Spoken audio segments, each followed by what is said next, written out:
Hello everyone, I hope you are doing well. So, this is the part 2 for DSSSB exam MCQ series. So, आज जो हम topic करेंगे वो basically जो special topics है special children के को किस तरीके से उनका करिकुलम डिजाइन करेंगे, teaching approaches in assistive intervention and technology. अगर अभी तक आपने सिलेबस नहीं चेक किया तो please do check it out first. ठीक है, so let's start with the first question of curriculum designing, adaptation and evaluation. पहला स्टेप क्या होना चाहिए करिकुलम डेवलपमेंट में? इम्प्लीमेंटेशन, इवैल्यूएशन, नीड्स असेसमेंट या फिर content selection. So the first step in the curriculum is always needs assessment. पहले आप उसे असेस करेंगे, राइट?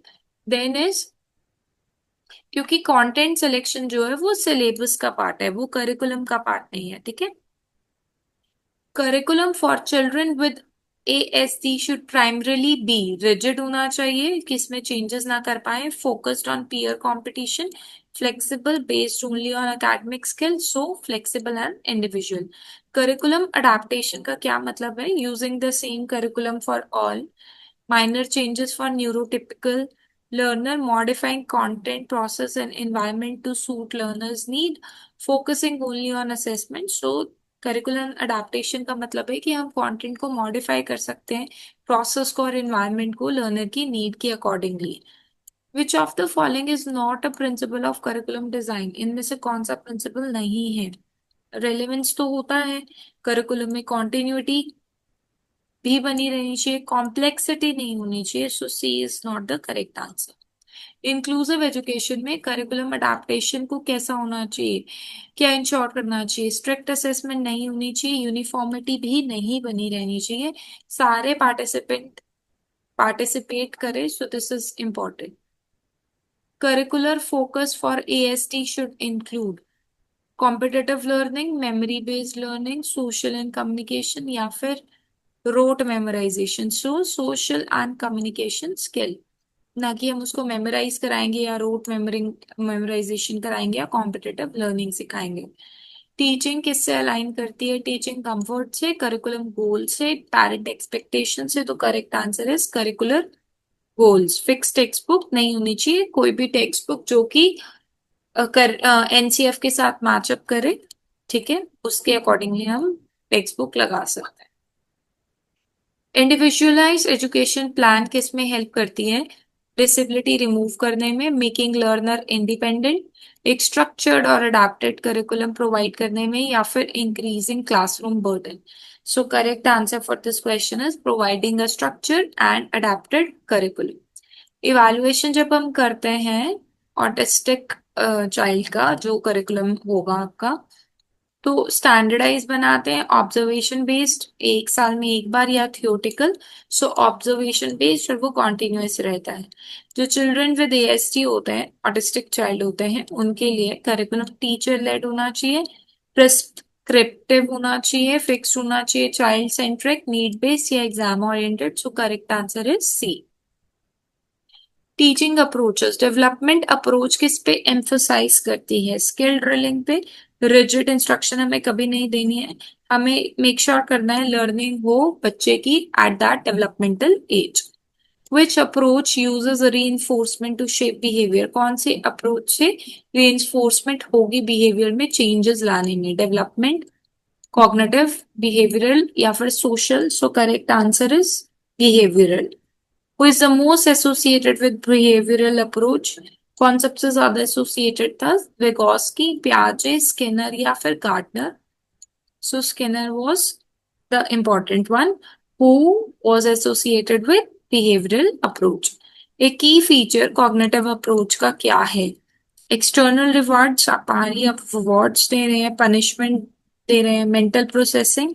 यस, ज्यादा से ज्यादा अंडरस्टैंडिंग एंड मेंटल प्रोसेसिंग होनी चाहिए in case of cognitive approach. Social approach किस पे एम्फोसाइज करती है? आइसोलेटेड। सोशल का मतलब ही है कि मिलजुल के करना। So yes, peer interaction and communication. Memorisation और रट्टा मारना, बार बार रिपीट करना हम नहीं सिखा रहे हैं। Peer learning and modelling are features of. Peer यानी पीयर से सीखना, अपने बिहेवियर में चेंज लाना, modelling. Behaviour approach, social approach, cognitive approach या फिर none. So correct answer is social approach.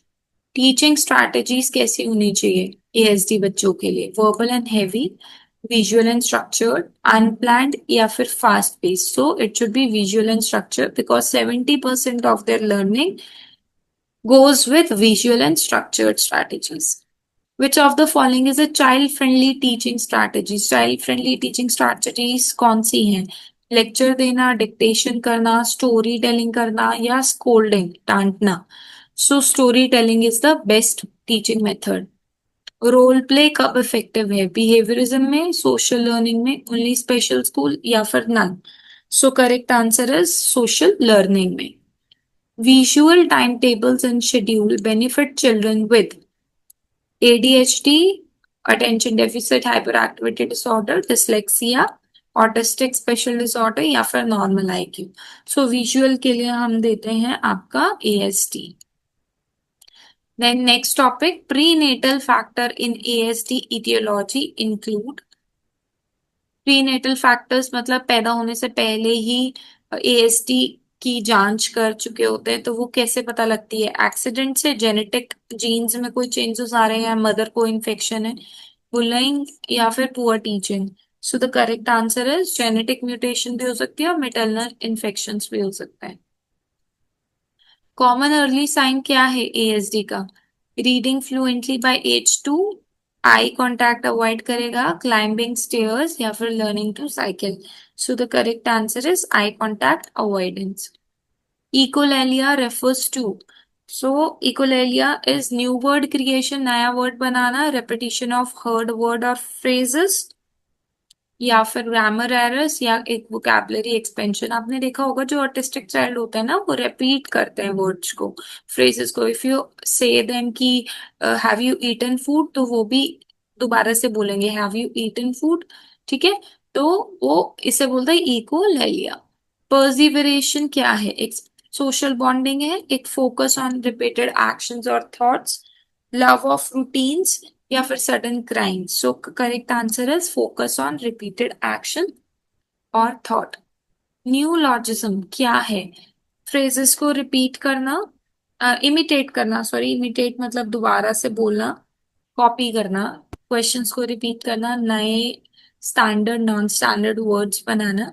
So new का मतलब ये होता है न्यू, है ना? So creation of new non standard words. Semantics किसको रेफर करता है? ग्रामर के रूल्स को, वर्ड्स एंड सेंटेंसेस के मीनिंग को, सेंटेंस के स्ट्रक्चर को, स्पीच की क्लैरिटी को। So semantic means meaning of words and sentences. Syntax किसके लिए रिलेट करता है? So syntax is actually words का अरेंजमेंट इनटू सेंटेंसेस। जैसे आप ग्रामेटिकली ठीक कर रहे हो, पर ग्रामेटिकली ठीक करने का मतलब नहीं है कि मीनिंग भी ठीक हो। जैसे एक क्वेश्चन आ जाएगा, काउ ड्रिंक्स मिल्क, तो मीनिंग वाइज ये गलत है, cow do not drink milk, है ना? काउ गिव्स मिल्क, तो ये सेमेंटिकली रॉन्ग है। पर arrangement of word and sentences तो बिल्कुल ठीक है। काउ ड्रिंक्स मिल्क, तो इसके अंदर प्रेजेंट टेंस बिल्कुल सही से आ रहा है, वर्ड्स और सेंटेंसेस बिल्कुल अच्छे से है, तो ये सिंटेक्स जो है इसका करेक्ट है। Pragmatic, P for pragmatic and P for practical learning. तो ये याद रखना, जब भी प्रैक्टिकल लर्निंग हो रही है सो हम प्रेग्मेटिक उसे बोलते हैं। सो the correct answer is use of language in social context, क्योंकि सबके साथ ही हो गई ना वो भी। टेक्स्ट, PECSE क्या है? So PECS is a picture based communication system. इसकी फुल फॉर्म है picture based communication system. Verbal therapy नहीं है, रीडिंग प्रोग्राम भी नहीं है, मेडिकल डिवाइस भी नहीं है। 30th question is Makaton is a sign and symbol communication system, writing therapy, medication या फिर reward system? So Makaton is a sign and symbol communication system for those people who are partially you can say deaf और जिन्हें सुनाई देने में मुश्किल होती है। प्लीज अभी तक 30 क्वेश्चंस हो चुके हैं। If you are finding this video productive, so do like share and subscribe. Next question is sensory motor aspects and assistive technology. Sensory integration therapy किन बच्चों के लिए फोकस में रखी जाती है? अकेडमिक सक्सेस के लिए, सेंसरी प्रोसेसिंग डिफिकल्टीज, यस। जिन बच्चों को सेंसेस को प्रोसेस करने में डिफिकल्टी आती है उनके लिए सेंसरी इंटीग्रेशन थेरेपी काम करती है। Next is which is a sign of sensory sensitivity. Sensory जैसे किसी बच्चे को लाइट बहुत ज्यादा इफेक्ट कर रही है, साउंड बहुत ज्यादा इफेक्ट कर रहा है, सो बेसिकली इसके लिए अवॉइडिंग टेक्सचर्स और लाइट, राइट। क्योंकि ये सेंसरी सेंसिटिविटी है, ये एएसडी नहीं है। अगर एएसडी होगा तो वहां पर कोई भी टाइप का साउंड या कोई भी टाइप का लाइट उनको इफेक्ट करता है। असिस्टिव टेक्नोलॉजी किसको इंक्लूड करता है? जो उन्हें असिस्ट करे, जैसे कि smart board, AAC devices, right. Then is purpose क्या है असिस्टिव डिवाइसेस का? क्लासरूम टीचिंग को रिप्लेस करना, कम्युनिकेशन लर्निंग को बढ़ावा देना, आइसोलेट लर्नर या punishment. So correct answer is aid in communication and learning. Voice output communication aids are toys, speech generating, projectors या audio books. Voice output communication के लिए speech generating devices. Planning for AT should include, ठीक है, क्या करेंगे? Eighty should include only doctors advice, multi disciplinary input and children needs, just school rules या फिर parental demands. So the correct answer is multi discipline input देंगे और बच्चे की नीड को हमेशा ध्यान में रखते हुए देखेंगे। विजुअल स्ट्रैटेजीज किस में हेल्प करती है? बच्चों को कंफ्यूज करने में, बिहेवियर ऑर्गेनाइज करने में, कॉजिंग डिपेंडेंस या रूटीन ब्रेक करने में। So the correct answer is organising behaviour and communication. AAC की फुल फॉर्म क्या है? अगर आपने सारी DSSB की वीडियोस देखी हैं तो ये सारे क्वेश्चंस ऑलमोस्ट उन्हीं चैप्टर से रिलेटेड है जो कि सिलेबस का पार्ट था। So the correct answer will be advanced art curriculum या फिर ऑगमेंटेटिव एंड अल्टरनेटिव कम्युनिकेशन और ऑडियो असेसमेंट चार्ट और autism awareness council. So the correct answer for this question is augmentative alternative communication. जिस बच्चे को autism spectrum disorder है, ठीक है, मैंने पहले आई थिंक स्पेशल डिसऑर्डर बोल दिया था, but the correct answer is autism spectrum disorder. उसे कैसे बेनिफिट मिलेगा? एब्स्ट्रैक्ट इंस्ट्रक्शन से, बहुत ही कॉम्प्लेक्स इंस्ट्रक्शन से, विजुअल प्रॉम्प्ट से, लाउड लेक्चर से, या फिर कोई सपोर्ट नहीं देंगे। सो the correct answer is visual prompts and routine. Assessment of eighty should be कैसे होनी चाहिए? एक बारी, child specific, yes it should be child specific, not done by the teacher, and it should not be based on cost. So now there are some questions which is mixed and scenario based. Which method is most appropriate for evaluating autistic spectrum disorder?